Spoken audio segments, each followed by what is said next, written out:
우리 모든 성도들에게 절대적으로 필요한 두 가지 은혜가 있습니다. 청교도들은 이 두 가지를 성도들이 천국으로 날아가는 데 필요한 두 개의 날개다, 이런 비유를 썼습니다. 첫 번째는 믿음의 날개입니다. 믿음은 은혜의 선물입니다. 믿음은 결코 우리가 먼저 하나님을 믿고 시작하는 것이 아니라 하나님께서 은혜로 우리를 택하여 주셔야 우리의 심령 속에 믿음의 씨앗이 심겨지는 것입니다. 그러나 하나님께서 우리에게 먼저 찾아오셔서 허락하신 믿음은 반드시 우리가 하나님을 믿고 내가 하나님을 선택하는 믿음으로, 내가 하나님을 믿고 의지하는 믿음으로 나아가게 되어 있는 것입니다. 로마서 표현대로 믿음에서 믿음으로 나아가게 되는 것이죠. 두 번째는 회개의 날개입니다. 회개도 은혜의 선물입니다. 믿음의 씨앗이 내 마음속에 들어올 때 우리의 마음속에는 회개가 일어납니다. 그러나 회개가 하나님의 은혜로만 되는 것이라면 회개하라는 명령을 주시지 않았을 것입니다. 회개는 하나님의 은혜로 시작되는 것이지만 회개하라는 명령에 순종해서 나의 결단과 나의 의지로, 행함으로 회개해야만 하는 것입니다. 믿음은 회개를 만들어냅니다. 그리고 회개는 우리의 믿음을 더 거룩하고 견고하게 만들어 가는 것이죠. 성도들은 이 믿음과 회개의 두 날개로 날마다 천국을 이 땅에서 경험할 수 있게 되는 것입니다. 어쩌면 그동안 한국교회는 믿음은 많이 강조했지만 회개를 많이 강조하지 못했지 않나라는 그런 반성이 있습니다. 지난주 일부 설교하신 주선혜 교수님도 한국교회가 회개를 잃어버렸기에 무너지고 있다라는 지적을 했습니다. 하나님의 음성입니다. 이번 주부터 스가랴서를 강해하는 이유는 바로 우리가 회개함으로 하나님 앞에 새로워져야 되기 때문입니다. 이 스가랴서의 주제는 회개와 회복입니다. 죄에 대한 지적과 심판에 대한 경고를 계속 듣는 것은 유쾌한 일은 아닙니다. 그러나 죄에 대한 회개 없이는 진정한 기쁨을 우리는 맛볼 수가 없습니다. 어떤 분들은 생각하기를 회개를 강조하고 회개하면 기쁨을 잃어버리는 것이라 그렇게 생각합니다. 아닙니다. 회개할수록 우리 마음속에는 더 깊은 기쁨이, 더 풍성한 기쁨이 샘솟아 오르게 되는 것입니다. 그리고 회개하지 않으면 우리의 양심에 대한 가책과 죄책감으로 인해서 진정한 기쁨, 정말 맑은 기쁨, 샘솟는 기쁨을 우리가 경험하지 못하는 것입니다. 날마다 죄 가운데 회개할 때, 죄에 대해 회개하고 하나님 앞에 돌아갈 때 우리는 진정한 기쁨을 맛볼 수 있게 되는 것입니다. 그래서 이 회개를 강조하는 예언서의 말씀을 우리는 사랑할 필요가 있습니다. 우리 성도들이 예언서 말씀을 읽기가 불편해합니다. 큐티 말씀도 힘들어합니다. 그런 예언서의 말씀을 우리가 사랑하고 그 예언의 말씀을 통해 주시는 하나님의 심판, 죄에 대한 경고의 말씀을 우리가 사랑하는 성도들이 된다면 우리의 삶은 더욱더 기쁘고 거룩한 삶이 될 줄로 믿습니다. 이 스가랴 선지자는 이스라엘 역사의 포로 귀환 시대에 사역했던 선지자입니다. 이스라엘 백성들은 바벨론의 포로로 잡혀갔지요. 3번에 걸쳐서 포로로 잡혀갑니다. 그런데 귀환할 때도 페르시아 시대에 3번에 걸쳐서 포로에서 귀환하게 됩니다. 포로의 기간이 70년이라고 그렇게 알려져 있는데 이 기간을 계산할 때 하나님 참 은혜스럽게 계산합니다. 제일 마지막에 포로로 끌려갈 때부터 제일 처음 귀환할 때까지를 70년으로 한다면 제일 처음 잡혀갈 때와 제일 마지막에 돌아올 때는 훨씬 더 기간이 길겠죠. 근데 하나님께서 은혜스럽게도 이 다 합쳐서 70년. 실제적으로 세 번째 붙잡혀갈 때와 제일 처음에 돌아올 때는 훨씬 더 짧은 기간이 되겠죠. 첫 번째 귀환은 페르시아의 고레스 왕, 주전 538년에 고레스 왕의 명령으로 귀환하게 됩니다. 그때 정치 지도자가 스룹바벨이라는 지도자였고 또 대제사장 여호수아였습니다. 이제 이 두 사람의 이름이 스가랴서에 종종 등장하게 될 것입니다. 두 번째 귀환은 페르시아 아닥사스다 왕 때에 주전 458년에 이 에스라 제사장 에스라의 지도로 이루어집니다. 에스라서를 쓴 사람이죠. 또 세 번째 귀환은 같은 왕 아닥사스당 20년에 주전 444년대에 느헤미야, 성벽을 재건한 지도자죠. 느헤미야의 인도로 귀환이 이루어집니다. 이 스가랴 선지자는 첫 번째 귀환 때 고레스 왕의 이 칙령에 의해서 귀환이 이루어질 때에 아주 어린 시절에 귀환한 젊은 선지자입니다. 그러므로 이 스가랴가 사역할 때도 젊은 그런 사역자였다는 것을 우리는 알 수가 있습니다. 주전 538년에 페르시아의 고레스 왕이 칙령을 발표했을 때 이사야서에 보면은 이 고레스 왕에 대한 이야기도 나오죠. 하나님께서 사용하신 이방 왕이죠.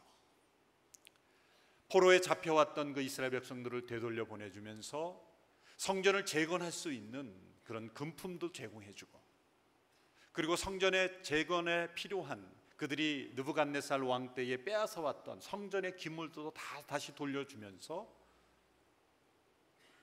그 성전을 재건하고자 하는 성전에 대한 그 이스라엘 백성들의 사랑을 축복해주면서 재건하도록 명령을 내려줍니다. 그러나 그것은 강제적인 명령은 아니었습니다. 허용의 명령이었기 때문에 실제 귀환한 사람들은 모든 백성들이 다 귀환한 것은 아닙니다. 그동안 몇십 년 동안 바벨론에 자리 잡고 살면서 나는 고국으로 돌아가지 않고 이 바벨론에 머물러 살겠다고 선택한 사람들도 있었습니다. 그래서 에스라서에 보면은 이 귀환한 사람들이 49,697명, 종까지 포함해서 약 5만 명 가량만 귀환했습니다. 이들은 자발적 의사로 이스라엘로 예루살렘으로 돌아온 사람들이죠. 이 예루살렘으로 돌아온 이스라엘 백성들이 제일 먼저 착수한 것은 성전을 재건하는 일이었습니다. 시편 곳곳에도 보면 예루살렘을 향하여 눈물로 기도하고, 다니엘도 보면 예루살렘을 향하여 창문을 열어놓고 기도했다라는 그런 표현들도 나오죠.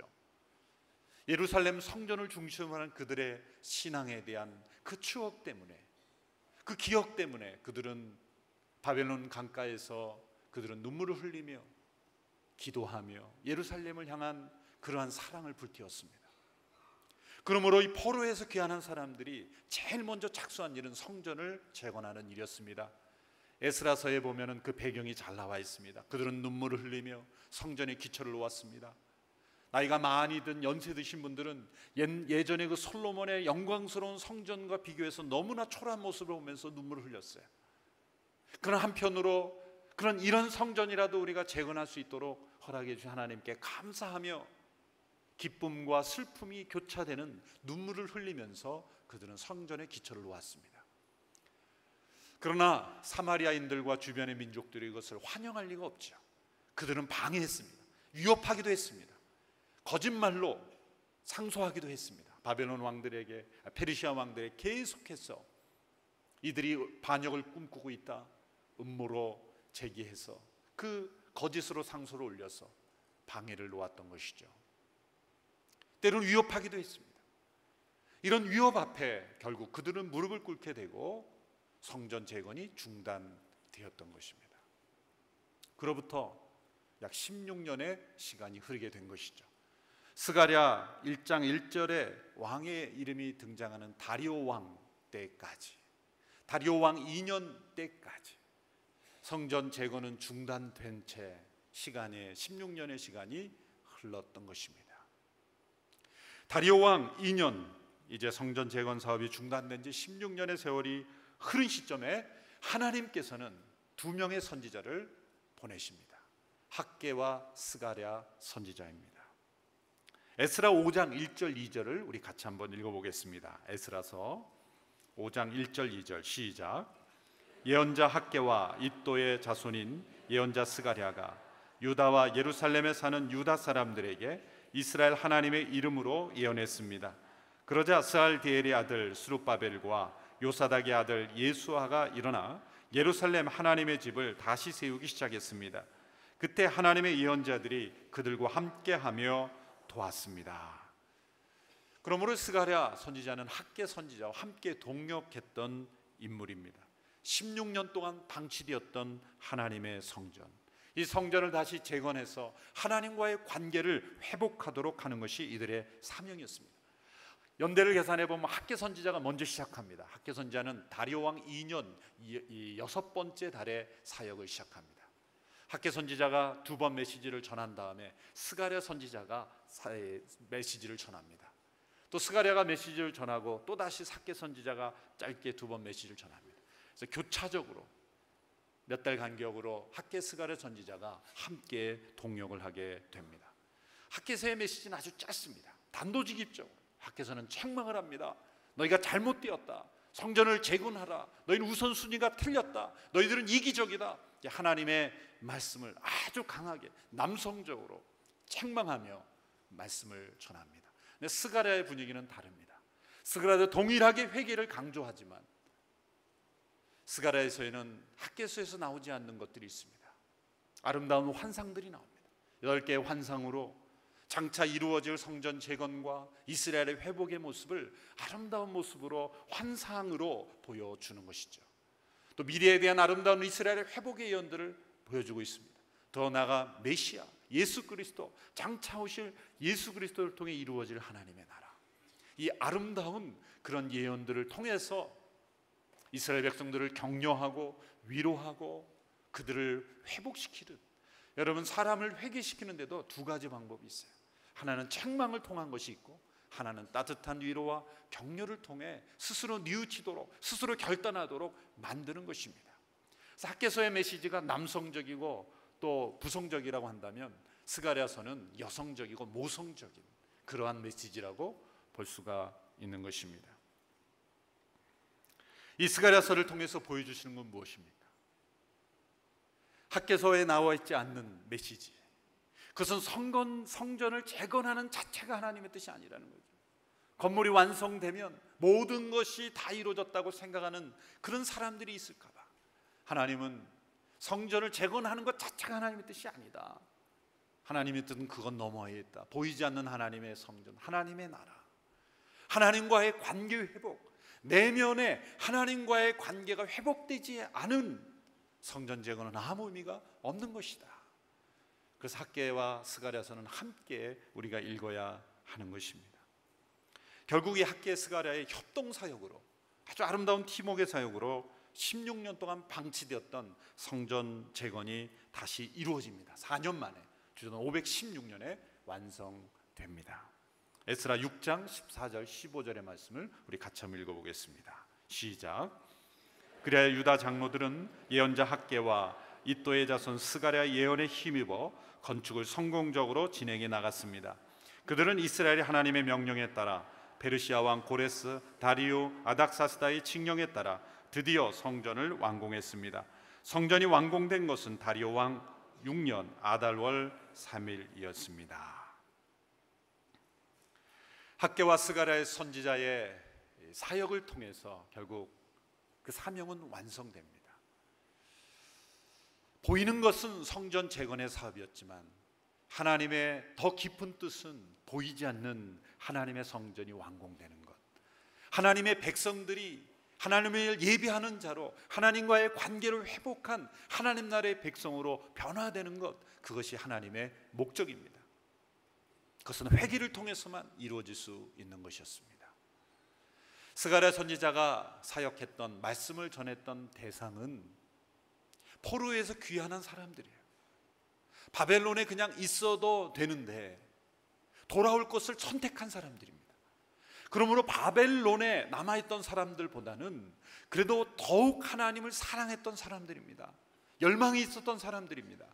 예루살렘에 도착하자마자 그들은 자기의 집보다 성전을 재건하는 일을 가장 우선시하게 여겼던 사람들입니다.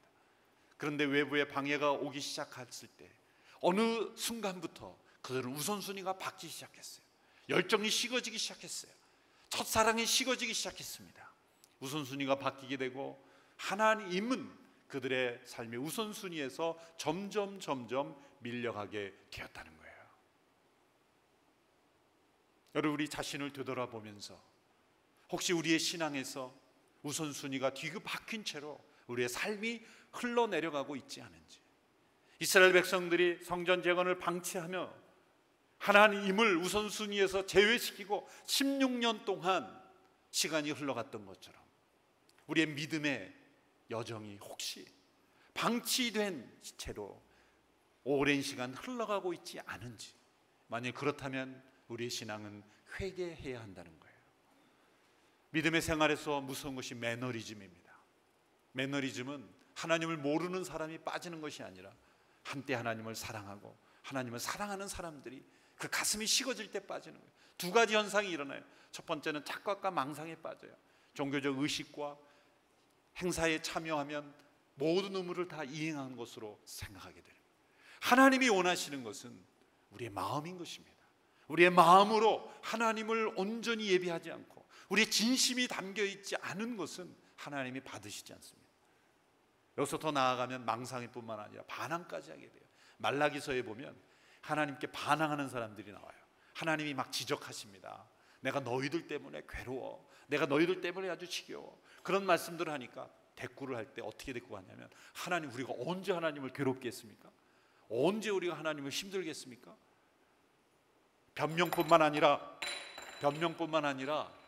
조시는 분들이 있어서 이게 자꾸 떨어진 거예요. 변명이었습니다. 변명할 뿐만 아니라 하나님께 반항하는 거예요. 우리가 언제 하나님을 힘들게 했습니까? 참 뻔뻔스러운 거죠. 여러분, 우리의 신앙에 회개가 없는 그러한 우리의 신앙이 계속될 때는 종교적 망상과 반항에까지 이르게 되는 그러한 상황에 이를 수가 있게 되는 것입니다. 포로에서 귀환될 때 그들의 최우선 순위는 하나님이었습니다. 그러나 점차 하나님이 그들의 삶의 우선순위에서 뒤처지게 되고 그들의 마음은 식어지게 되었어요.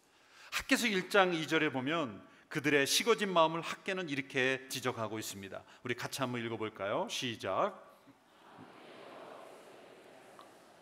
여호와의 집을 지을 때가 되지 않았다라고 이 백성들이 말한다.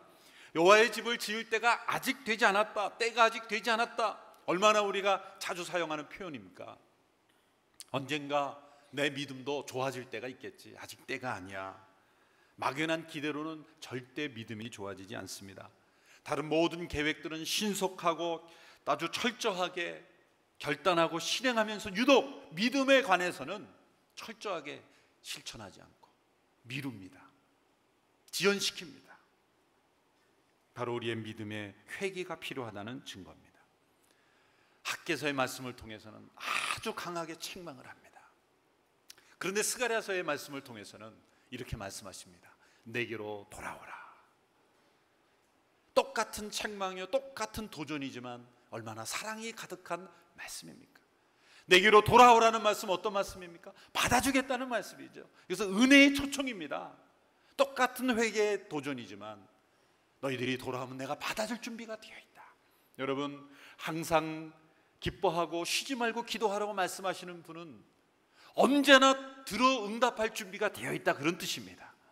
쉬지 말고 기도하라고 말씀하실 수 있는 능력이 있는 분이라는 거죠. 언제든지 부탁해라, 내가 들어줄 수 있다. 쉬지 않고 들으신다는 하나님이신 것입니다. 내게로 돌아오라 라는 하나님의 명령은 너희가 언제건 돌아오면 나는 받아줄 준비가 되어 있다. 나의 마음은 열려 있다. 은혜의 초청인 것입니다. 오늘 본문 1장 1절에서 3절까지의 말씀 우리 같이 읽겠습니다. 시작. 다리오 왕이 다스린 지 2년 8째 달에 여호와께서 이또의 손자이며 베레가의 아들인 예언자 스가랴에게 말씀하셨습니다. 나 여호와가 너희 조상들에게 몹시 화가 났다. 그러므로 너는 그들에게 말하여라. 만군의 여호와가 이렇게 말한다. 너희는 내게 돌아오라. 만군의 여호와의 말이다. 그러면 내가 너희에게 돌아갈 것이다. 만군의 여호와가 말하노라.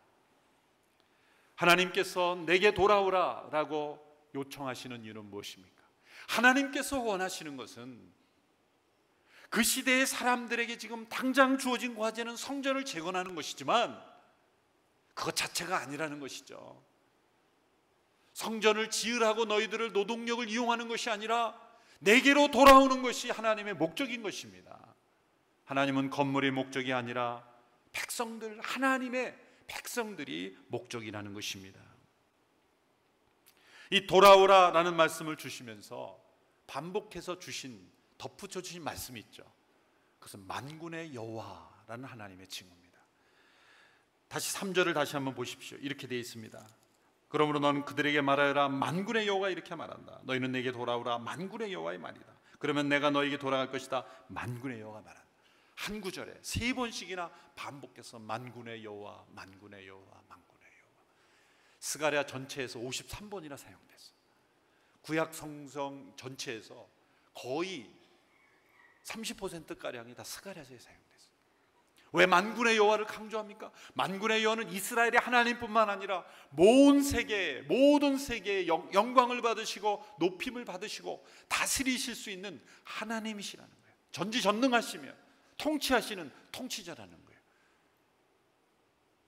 내게로 돌아오는 말씀과 함께 만군의 여호와를 강조하는 이유는 뭡니까? 이것은 선택사항이 아니라는 것입니다. 명령이라는 거예요. 반드시 행해야 될 명령. 만일 이 명령을 따르지 않으면 만군의 여호와와 적이 되는 것입니다. 여러분, 만군의 여호와 하나님과 대적이 되고 싶습니까? 아니면 친구가 되고 싶습니까? 하나님께로 이 명령에 순종해서 돌아오면 하나님께서는 우리가 어떠한 삶의 모습이었든지 간에 우리를 다시 만군의 여호와의 친구로, 아름다운 하나님의 백성으로 맞이해 주십니다. 만군의 여호와의 명령입니다. 내게로 돌아오라는 말씀은 전혀 새로운 메시지가 아니죠. 이미 오래전부터 반복되었던 수많은 예언자들을 통해 이스라엘 백성들이 포로로 잡혀가기 이전에 이사야, 예레미야 선지자를 통해 수없이 반복되었던 말씀입니다. 그렇지만 그들이 듣지 않았기 때문이에요. 1장 4절의 말씀입니다. 같이 읽습니다. 시작. 너희는 너희 조상들을 본받지 말라. 일찍이 예언자들이 너희 조상들에게 부디 너희는 악한 길과 악한 행위에서 돌아오라고 하시는 만군의 여호와의 말씀을 외쳐 말했다. 그러나 그들은 내 말을 듣지도 않았고 귀 기울이지도 않았다. 나 여호와가 하는 말이다. 여기에 참 회개하기가 어려운 두 종류의 사람들이 등장합니다. 첫 번째는 듣지 않는 사람들입니다. 귀 기울이지 않는 사람들입니다. 어떤 사람들입니까? 그 중심 속에는 나는 회개할 일이 없어 라고 생각하는 사람들입니다. 여러분, 살아있는 신앙을 가진 사람들은 늘 익숙한 말씀이라 할지라도, 늘 보던 말씀이라 할지라도 날마다 그 말씀에 부딪힘을 가지고 귀 기울여 듣고 마음을 열고 들어서 늘 순간마다 회개하는 사람입니다. 그러나 믿음의 매너리즘에 빠지고 나는 회개할 일이 없다고 생각하는 사람들은 늘 듣던 말씀, 그 뻔한 말씀이야. 그 말씀이 귀 기울이지 않는 거예요. 마음을 열고 듣지 않는 것입니다. 회개할 일이 없다고 생각하는 거죠. 바로 그러한 사람들이 회개가 필요한 사람들이에요. 귀 기울여 듣지 않는 사람, 말씀 앞에 그 마음을 열고 기울이지 않는 사람들은 반드시 회개가 필요한 사람이에요. 여러분, 불 속에 어떤 금속을 넣어서 그 금속을 녹여서 재련을 해야 되는데 녹지 않는다면 무엇에 쓸 수 있겠습니까? 말씀과 성령 안에 우리가 있다고 하면서, 예배 가운데 있다고 하면서 우리의 마음이 녹아지지 않는다면 바로 우리의 마음이 돌처럼 단단해져 있다는 뜻입니다. 회개가 필요한 것입니다. 두 번째, 회개가 어려운 사람은 어떤 사람입니까? 너무나 죄를 많이 짓고 자주 지었어. 말씀과 성령에 거슬리고 양심의 소리에 거역해서 죄를 자주 지면 회개하기 어렵습니다. 양심에 무뎌지는 거죠. 디모데후서 4장에는 양심에 화인을 맞게 되었다 그랬어요. 또 에스겔서 36장에 보면은 돌같이 단단해진 마음이라 했어요. 마태복음 13장에 보면은 이 길가와 같이 단단해진 그런 밭이라고 말했어요. 씨앗이 들어갈 수가 없는 거예요. 욥기 24장 13절에 보면 이런 구절이 있습니다. 같이 한번 읽어볼까요? 시작. 빛을 거역하는 사람들도 있는데 그들은 그 길을 알지 못하고 그 길에 머물러 있지도 않는다. 빛을 거역하는 사람들이라 그랬어요. 빛이 부족해서 죄를 짓는 것이 아니라 빛을 역행해서 말씀의 음성, 성령의 음성, 자신의 양심의 소리에 거역해서 역행해서 죄를 반복해서 짓다 보면 나중에 회개하기가 힘들어집니다. 그 마음이 금강석과 같이 단단해지기 때문이에요. 그러나 불가능한 것은 아니에요. 하나님의 은혜의 성령이 임하면 내게로 돌아오라는 그런 말씀에 귀를 기울이고 한 줄기 빛을 붙잡고 회개함으로 주님 앞에 나아가면 하나님께서 돌같이 단단해진 마음도 부드러운 마음으로 변화시켜 주겠다고 약속하셨기 때문입니다. 회개가 불가능한 것은 아닙니다. 어렵지만 내게로 돌아오는 음성을 생명의 음성으로 듣고 주님 앞에 나아가고자 한다면 돌같이 단단한 마음, 길가와 같이 단단한 마음도 다시금 하나님의 성령 안에 녹아지고 기경돼서 하나님의 음성을 듣고 다시 하나님과의 관계를 회복하는 관계가 될 줄로 믿습니다. 이 성령님께서 임재하셔서 나타나는 회개에는 6가지 중요한 요소가 있습니다. 첫 번째는 죄를 발견하는 것입니다. 요한계시록 3장에 보면 라오디게아 교회에게 성령께서 말씀하기 너희는 안약을 사서 눈에 좀 바르라 그랬어요. 이런 영적인 안약이 필요합니다. 회개의 첫 단계에서 우리는 하나님 앞에 이렇게 간구해야 돼요. 성령님, 제 눈에 안약을 발라 주십시오. 제 죄를 보게 하여 주시옵소서. 하나님, 내 안에 있는 죄를 보게 하여 주옵소서. 자신의 옷이 더러운 줄 보지 못하는 사람은 갈아입지 않는 것처럼 내 죄가 얼마나 더러운지를 보아야 하는 거예요.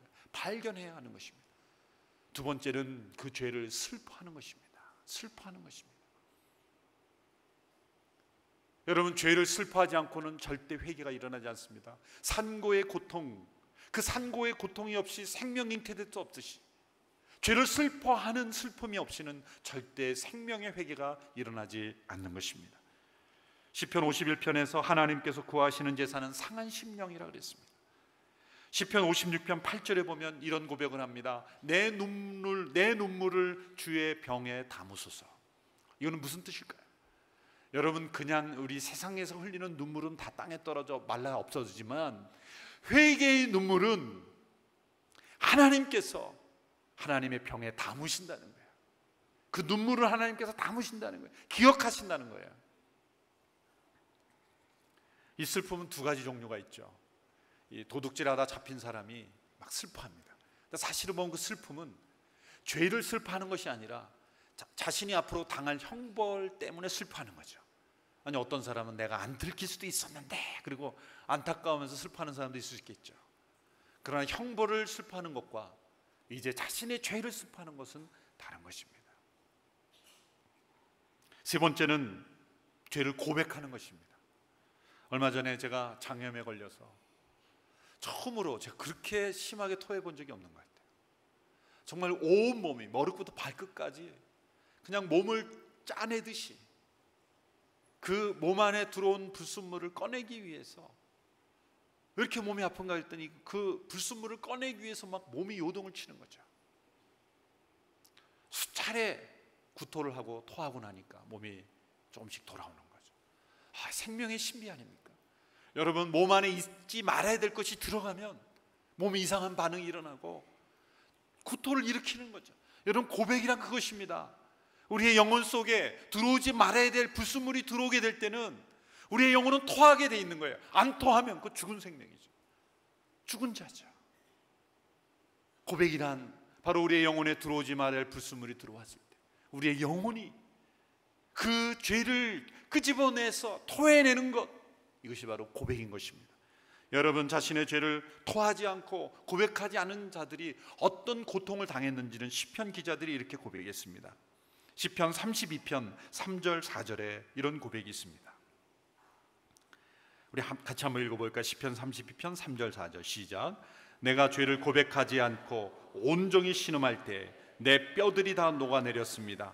밤낮으로 주의 손이 나를 짓누르시니 한여름 때 앞에 있었던 것처럼 내 원기가 다 빠져버렸습니다. 여러분, 원기가 부족하십니까? 왠지 모르게 시들시들 하십니까? 고백하지 않은 죄가 있어서 그래요. 시편 기자는 이렇게 말합니다. 뼈들이 녹아내리는 것 같다. 토해내지 않으면 뼈들이 녹아내리는 것 같다. 죄의 고백이 그렇게 중요한 것입니다. 죄를 발견하고 죄를 슬퍼하고 죄를 토해내는 고백이 있어야 돼요. 더 나아가 죄를 부끄러워해야 하는 것입니다. 여러분, 인간이 짐승과 다른 것은 부끄러움을 느낄 줄 아는 것입니다. 짐승은 두려움도 있고 공포도 있고 그렇지만 없는 것이 부끄러움이에요. 짐승은 부끄러워하게 할 수가 없어요. 에스라 9장 6절에 이렇게 기도합니다. 하나님이여, 제가 주께 하나님께 얼굴을 들기가 너무 부끄럽고 망신스럽습니다. 우리의 죄가 우리 머리보다 높고 우리의 죄악이 하늘까지 닿았기 때문입니다. 여러분, 사단이 인간을 완전히 장악했을 때 그 사람의 얼굴은 어떻게 되는지 이렇게 표현합니다. 마음은 돌같이 단단해지고 이마는 놋같이 된다. 부끄러움을 모르는 낯이 된다는 거예요. 불의한 자는 수치를, 부끄러움을 알지 못하는 것입니다. 여러분, 한번 따라해 보십시오. 우리가 지금 죄를 더 많이 부끄러워할수록, 지금 우리가 죄를 더 많이 부끄러워할수록 예수님을 만날 때 덜 부끄러워하게 될 것입니다. 지금 이 땅에 살 때 날마다 우리가 주님 앞에 부끄러워하며 죄를 부끄러워하며 사는 인생은 주님을 만날 때 부끄러움 없이 만나게 될 줄로 믿습니다. 그런데 이 땅에 살 때 부끄러움 없이 살 때 주님 앞에서 심히 부끄러워하게 될 것입니다. 어느 길을 선택할 것입니까? 다섯 번째는 더 나아가 죄를 미워하게 되는 거예요. 죄를 부끄러워할 뿐만 아니라 죄를 미워해야 하는 것입니다. 다시 한번 따라해 보십시오. 죄를 미워하기 전까지는 결코 그리스도를 사랑할 수 없습니다. 죄를 혐오하지 않고는 결코 천국을 사모할 수 없습니다. 죄는 미워하지 않으면 사랑하고 있는 것입니다. 나는 죄는 사랑하지 않아. 아닙니다. 죄를 미워하고 혐오하고 거부하지 않으면 죄를 사랑하고 있는 것입니다. 마지막 여섯 번째는 죄에서 돌이키는 것입니다. 멀리하는 것입니다. 사도행전에 보면 바울이 독사에 물렸을 때 그 독사를 떨어버리듯이, 여러분, 뱀이 여러분을 물면 어떻게 합니까? 좀 물고 있도록 내버려 둡니까? 떨어버리는 것처럼 해결한 죄를 떨어버리는 것입니다. 돌이키는 것입니다. 에스겔 33장 11절에 이렇게 우리에게 명령하고 계십니다. 같이 한번 읽겠습니다. 시작. 그러니 그들에게 말하여라. 내 삶을 두고 맹세한다. 나는 악인의 죽음보다는 오히려 그들이 자기 행동으로부터 떠나 사는 것을 기뻐한다. 돌이키라. 너희의 악한 행동으로부터 떠나라. 이스라엘 족속아, 너희가 왜 죽으려 하느냐? 주 여호와의 말이다. 하나님은 우리가 심판받아 흘릴 피보다 우리의 눈물을 더 원하시는 것입니다. 우리가 죽는 것이 아니라 사는 것이 더 원하시는 것입니다.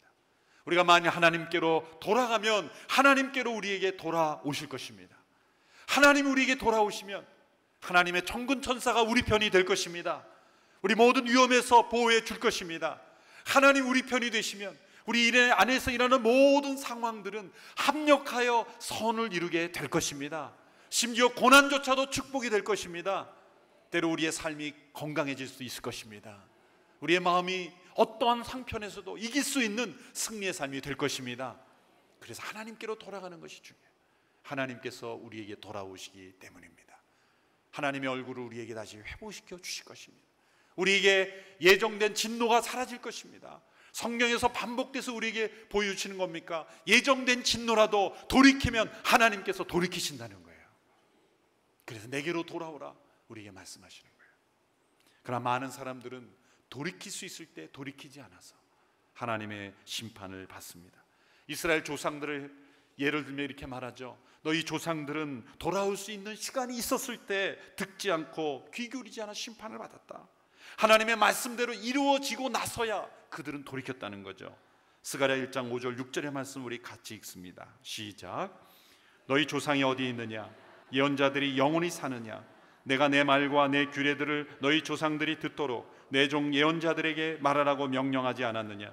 그러나 그들은 듣지 않고서 이제야 돌이켜보며 이렇게 말한다. 만군의 여호와께서 우리 길과 우리 행위를 따라 우리에게 하기로 작정하신 그대로 우리에게 이루셨다. 그래서 중요한 구절이 이제야 돌이켜보며 이렇게 말한다. 여러분, 이러한 일이 우리에게 있지 않게 되기를 축원합니다. 돌이켜보며 그때 들을 걸, 돌이켜보며 하나님 말씀하신 대로 그렇게 이루어지는구나, 그런 후회가 우리의 삶에 없기를 원한다는 것입니다.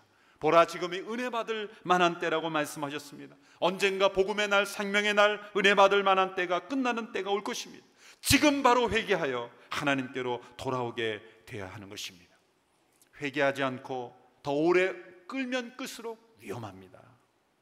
여러분, 초목은 쉽게 뽑히지만 뿌리가 깊이 뿌리 내린 나무는 뽑히지가 않습니다. 우리 인생의 죄악의 뿌리가 깊게 뿌리내기 전에 죄악의 초목 단계에서 뿌리 뽑아 버리기를 축원합니다. 얼음도요, 오래 얼릴수록 잘 녹지 않습니다. 깨지지도 않습니다. 우리가 죄 가운데 오래 얼어붙어 있으면 깨지지 않는 심령이 되는 것입니다.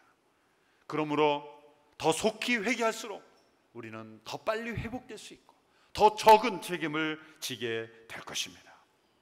그리고 하나님 앞에 더 많이 쓰임받게 될 것입니다. 어떤 분은 십자가상의 한 강도와 같은 사람을 모델로 삼고 사는 사람들이 있더라고요. 일찍부터 회개하고 그렇게 살 필요 있나? 마지막에 죽기 전에 예수 믿겠습니다. 그리고 죽으면 되지. 얼마나 경제적인 것처럼 보이죠? 실제로 저한테 그렇게 얘기하는 사람이 있더라고요. 목사님, 그 죽기 직전에 마지막 회개하고 죽은 사람이 있다지요? 그 사람 구원받았으면? 예, 구원받았죠. 저도 그렇게 살겠습니다. 제가 얼마나 놀랐는지 몰라요. 그렇게 살지 마십시오. 왜요? 마지막 순간에 구원받은 게 멋있는 것처럼 보이지만 그 사람은 쓰임받지 못한, 하나님 앞에 영광 올려드리는 이 땅을 살면서 주님께 쓰임받은 감격과 기쁨이 하나도 없이 간신히 구원받은 인생. 그러나 사도 바울처럼, 그리고 하나님의 사람들처럼, 에스라처럼, 느헤미야처럼 하나님 앞에 쓰임받은 인생으로 많은 영광을 올려드리기 위해서 바로 지금 회개하여 하나님 앞에 돌아옴으로 하나님과 동행하는 인생을 살아야 하는 것입니다. 오늘 예배를 통해 내게로 돌아오라, 그리하면 내가 너에게 돌아갈 것이다. 하나님의 음성을 듣고 죄로부터 돌이켜 하나님 앞에 영광을 올려드리는 우리의 삶이 될 수 있게 되기를 주님의 이름으로 축원합니다.